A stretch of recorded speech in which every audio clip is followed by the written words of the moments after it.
में आप सभी का हार्दिक स्वागत है। हम लोग का प्रकरण है अमीर खुसरो। आज की कक्षा में हम अमीर खुसरो के विषय में जानकारी प्राप्त करेंगे, जिसमें अमीर खुसरो का संक्षिप्त परिचय, अमीर खुसरो की जो प्रमुख रचनाएं हैं, इसको आज की कक्षा में हम देखेंगे। अमीर खुसरो जिन हजरत निजाम उद्दीन औलिया के शिष्य रहे।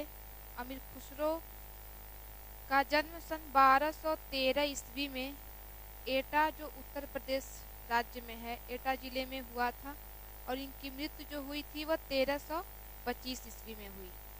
अमीर खुसरो हिंदी खड़ी बोली के पहले लोकप्रिय कवि हैं। खड़ी बोली का जो पहला कवि है वह अमीर खुसरो को ही माना जाता है। इन्होंने कई गजल, ख्याल, कव्वाली, रुबाई, तराना आदि की रचनाएं की थी। इसके अतिरिक्त भी पहेलियां हैं, मुकरियां हैं, दो सखुने, ये सारी रचनाएं अमीर खुसरो की ही हैं। अमीर खुसरो का बचपन का नाम था अबुल हसन यमुनुद्दीन मुहम्मद। खुसरो के बचपन का जो नाम है अबुल हसन यमुनुद्दीन मुहम्मद, एक खुसरो के बचपन का नाम है। अमीर खुसरो को बचपन से ही कविता करने का शौक था, यानी जब ये बाल्यकाल में थे तभी से अमीर खुसरो कविता करने में अपनी रुचि रखते थे। इनकी काव्य प्रतिभा की चकाचौंध में इनका पूरा बचपन डूबा हुआ था। इसके अतिरिक्त भी हिंदू मुस्लिम एवं राष्ट्रीय एकता, प्रेम, सौहार्द, मानवतावाद, जो सांस्कृतिक समन्वय की भावना थी, इस सारी भावनाओं के प्रति भी अमीर खुसरो ईमानदार थे और पूरी निष्ठा से काम किए हैं। इनका राजनीतिक, जब अमीर खुसरो का जो वातावरण था, समय था, और राजनीतिक छल छंद का समय था, पूरी तरह से एक राजनीतिक व्यवस्थाएं व्याप्त थीं, और ऐसे समय में रहकर भी अमीर खुसरो ने जो कार्य किया, जो समन्वय स्थापित किया, जिस मानवतावाद का परिचय दिया है, वह काबिले तारीफ थी, काबिले प्रशंसात्मक है। इनका जन्म उत्तर प्रदेश के एटा जिले के पटियाली नामक ग्राम में गंगा के किनारे हुआ था। यानी एटा जिला है, उत्तर प्रदेश राज्य है, और पटियाली गांव है। उत्तर प्रदेश राज्य के एटा जिले के पटियाली नामक गांव में अमीर खुसरो का जन्म हुआ था। अमीर खुसरो की जो माँ थी वह माँ दौलत नाज नाम था। माँ का नाम दौलत नाज था, जो हिंदू राजपूत थी। अमीर खुसरो के माँ का नाम दौलत नाज था, जो हिंदू राजपूत थी, और ये दिल्ली के एक रईस अमीर के घर की पुत्री थी, और जो उनके पिता थे वह बलबन के युद्ध मंत्री थे, जो राजनीतिक दबाव के कारण मुस्लिम बन गए थे। यानी दौलत नाज राजपूत स्त्री थी, इनके पिता बलबन के मंत्री थे, लेकिन एक दबाव में, धर्म परिवर्तन के दबाव में, वह राजपूत से इस्लाम धर्म को स्वीकार कर लिए थे, और इस कारण वह मुस्लिम बन गए थे। अमीर खुसरो के जो नाना थे वह पान खाने के बेहद शौक थे। इस पर बाद में खुसरो ने तंबोला नामक एक मसनवी भी लिखी थी।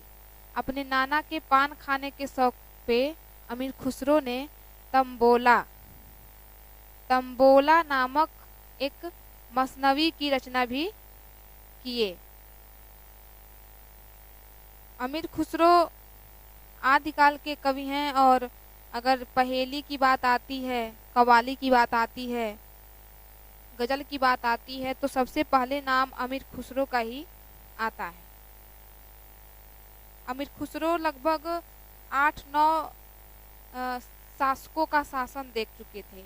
8-9 शासकों के शासन काल में अमीर खुसरो थे, और सन 1264 ईस्वी में जब अमीर खुसरो केवल 7 वर्ष के थे, तब इनके बहादुर पिता 85 वर्ष की अवस्था में लड़ाई में एक शहीद हो गए और तब अमीर खुसरो की शिक्षा का सारा भार इनके जो नाना थे अमीर नवाब, उन्होंने उठा लिया। यानी अमीर खुसरो के पिता जब दिवंगत हो गए एक लड़ाई में, तो उनके दिवंगत होने के उपरांत अमीर खुसरो के शिक्षा दीक्षा की सारी जिम्मेदारी उनके नाना की हो गई और इनकी माँ ने इन्हें बहुत ही नाज से पाला पोसा। वह स्वयं भी पटियाला में रहती थी या अपने पिता के घर दिल्ली में रहती थी और खुसरो की शिक्षा दीक्षा की सारी व्यवस्थाएं करती थी। वह कई विधाओं में विभूषित थी, निपुण दक्ष एवं पारंगत हो गए धीरे धीरे करके माँ और अपने नाना का सानिध्य पा करके। युद्ध कला की जो बारीकियां थी वह भी खुसरो ने अपने पिता और नाना से सीखी थी।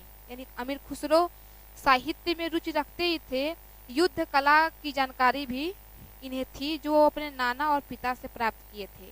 वह स्वयं बहुत ही साहसी, बहादुर और निडर थे और खुसरो को वैसे ही उन्होंने सारा माहौल, सारा शिक्षा दीक्षा अपने ही ढंग से दिया था। अब अमीर खुसरो की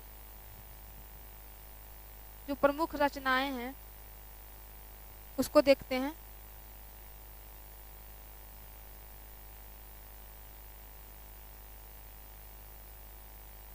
अमीर खुसरो बलबन से मोहम्मद बिन तुगलक के शासनकाल तक कुल 8 सुल्तानों के राज दरबार से जुड़े रहे। यानी लगभग 8 सुल्तान, 8 शासक ऐसे थे जिसके शासनकाल में अमीर खुसरो रहे हैं। वह फारसी भाषा के भारतीकरण करने वाले प्रथम कवि थे। यानी फारसी भाषा का वह भारतीकरण किए थे। उनके द्वारा अनेक रुबाइयाँ, ख्याल, कव्वाली, पहेलियाँ, मुकरियों की रचना की गई। उनकी प्रमुख रचनाएं हैं, वह कई तरह की रुबाइयाँ लिखे, ख्याल लिखे, कव्वाली लिखे, पहेलियाँ लिखे। उनमें से जो प्रमुख हैं जिसमें खालिक बारी, हालात ए कन्हैया जो उनकी भक्ति परक रचना है, हालात ए कन्हैया, नजराना ए हिंदी, ये उनकी प्रमुख रचनाएं हैं।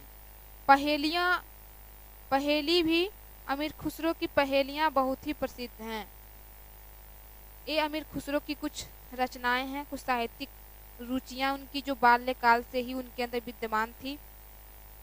खुसरो 17 वर्ष की छोटी आयु में ही साहित्य के क्षेत्र में छा गए थे। यानी जब मात्र 17 वर्ष के थे और 17 वर्ष की एक छोटी सी जब इनकी अवस्था थी, उसी वर्ष से यह साहित्य की रचना करने लगे थे और दिल्ली के साहित्यिक क्षेत्र में एक सुंदर प्रभाव इनका व्याप्त हो गया था।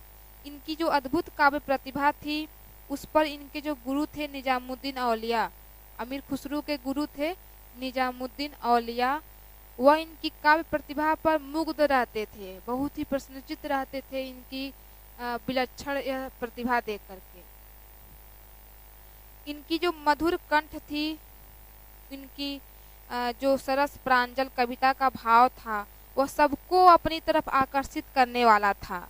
जिस भी काव्य गोष्ठी में अथवा कवि सम्मेलन में खुसरो अपनी कविता सुनाते थे, उस सम्मेलन में, उस गोष्ठी में एक गंभीर सन्नाटा छा जाता था। सभी इनको बहुत ही ध्यान से, बहुत विचारमग्न होकर के सुनते थे और इस तरह निसंदेह अमीर खुसरो एक जन्मजात कवि के रूप में सबके समक्ष उपस्थित हुए थे।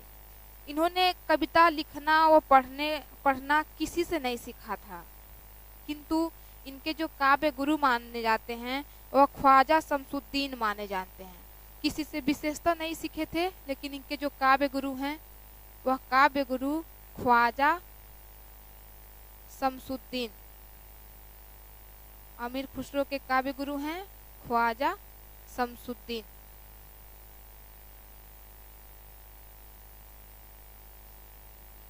इनके काव्य गुरु हैं। इसका कारण यह बताया गया कि खुसरो के विश्व प्रसिद्ध ग्रंथ पंचगंज अथवा खमसाए खुसरो को शुद्ध किया था। यानी खुसरो के जो ग्रंथ हैं जो विश्व प्रसिद्ध हैं, पंचगंज, खुसरो का विश्व प्रसिद्ध ग्रंथ पंचगंज, इसमें जो कुछ त्रुटियां थीं, जो कुछ दोष थे, उसको शमसुद्दीन ने शुद्ध किया था और इसी कारण वह उनके काव्य गुरु माने जाते हैं। तो ये अमीर खुसरो की कुछ संक्षेप परिचय है कि 1253 में इनका जन्म उत्तर प्रदेश के एटा जिले के पटियाली नामक गांव में हुआ था।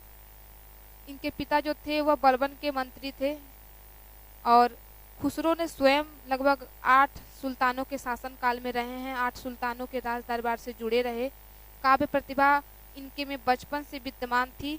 यह 17 वर्ष की आयु से ही साहित्यिक क्षेत्र में अपना पैठ बना चुके थे।